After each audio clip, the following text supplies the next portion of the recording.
Hey friends, I'm the Otter. We're gonna put lower ball joints in a 97 Toyota 4Runner. So these ball joints are pretty notorious for breaking.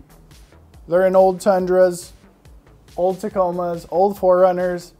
Mine aren't even loose. I'm gonna show you how to check them in a second, but it's a good preventative maintenance if there's any wear or tears on the boot to replace these, because you do not want to be in the car when your lower ball joints break. One of the most important things about this job is you getting good quality ball joints. Do not use Moog ball joints, they will break. Buy the OEM Toyota ones, and if you're a cheap guy like me, these are linked in the description, and they're made by Precision Engineered Chassis. They're basically the OEM manufacturer of the Toyota lower ball joints. No Zerk fittings like those Moog ball joints, and these will not break on you like the cheap ones. Do not buy cheap ones, please. Okay, so the wheel is off the ground. If you want to check your lower ball joints, you're gonna get a pry bar. And if you feel any free play in that, actually you need, while you're lifting it, you need to look at the ball joint, film it on your phone, or have your friend look at it. And just replace it if there's any free play. Don't listen to those people telling you it's normal. Any play in a Toyota ball joint is bad. So these are the Harbor Freight Daytona jacks. I'm a huge fan of the Harbor Freight, high quality stuff. Do not risk your life on cheap jack stands. So here's a good jack point right in front of the transmission cross member. So pretty self-explanatory, remove the wheels. So the ball joint is the very bottom piece right here.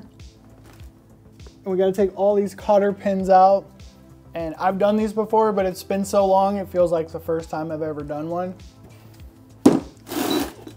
So I'll show you the tools you're gonna need. You only need like a couple sockets, some dikes, ideally a sledgehammer. If this stuff doesn't work, I'll have to get a sledgehammer, which I probably will. After straightening the cotter pin, then you're gonna do a little hammering motion. So we're trying to keep this straight because I don't have another one. And if you want to make it easy, 1/2" Hercules. So the ball joint kit does not come with Newcastle nuts for the tie rod, so make sure you save that stuff. So this puller will get the tie rod off. If you don't have this puller, you're just basically gonna hammer on the knuckle right here, but you're gonna leave a big nasty chunk out of it most likely. We're gonna keep it up high. So it's the same nut on this Harbor Freight puller.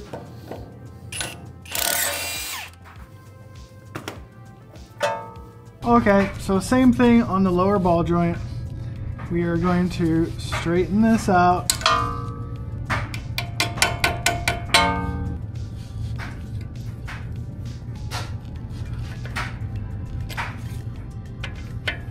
.24mm. There's four 14 millimeter bolts holding it into the hub or the spindle. You're gonna access these from the bottom with a 14mm wobbly. That makes life a little bit easier. So these aren't torqued super tight, so you could remove them by hand. I'm gonna slide in a ball joint press and basically turn this by hand, and it will not get free. So when this one comes off, it's gonna pop. If you don't have this press, you can hammer on the spindle once again. Okay, so now everything is knocked loose, so you can just lift the spindle up and push it to the front. And here's the ball joint. So only the passenger side had a ruptured dust boot, but there was still grease in it. So technically, I could have just done one ball joint or just left them for a couple of months. It's not a particularly difficult job, but it's not particularly easy. Anytime you're working on suspension, it's pretty hard on your body, especially laying on your back on the ground. So here's a new ball joint. We're just gonna reverse the process.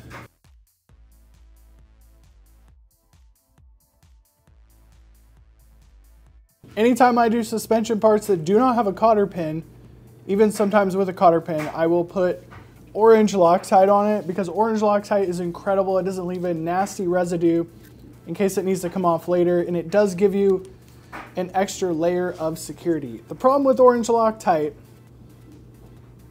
you don't get much of it inside of the can because anytime this thing gets a lack of oxygen, that's when it sets up. So I'm going to take the 14mm nuts that bolt into the spindle, 14mm bolts, and give them a nice little coat of orange.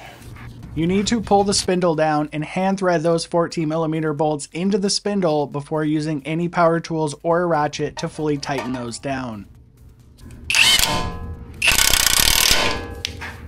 Another challenging aspect of installing the lower ball joint is you need to get a cotter pin through the castle nut and make sure it lines up with the holes in the stud or the bolt of the ball joint. Fold that cotter pin over the lower ball joint stud and make sure it's completely tight. It should have zero wiggle in the cotter pin. The outer tie rod install is basically the same as the lower ball joint. We're going to tighten the 19mm nut on top of it and make sure the cotter pin can go through the castle nut. On the ground. The 14mm into the spindle is probably the hardest job, and just pulling the cotter pins out. So if you have some extra time on your hands and you want to dive into it, I totally recommend it to you.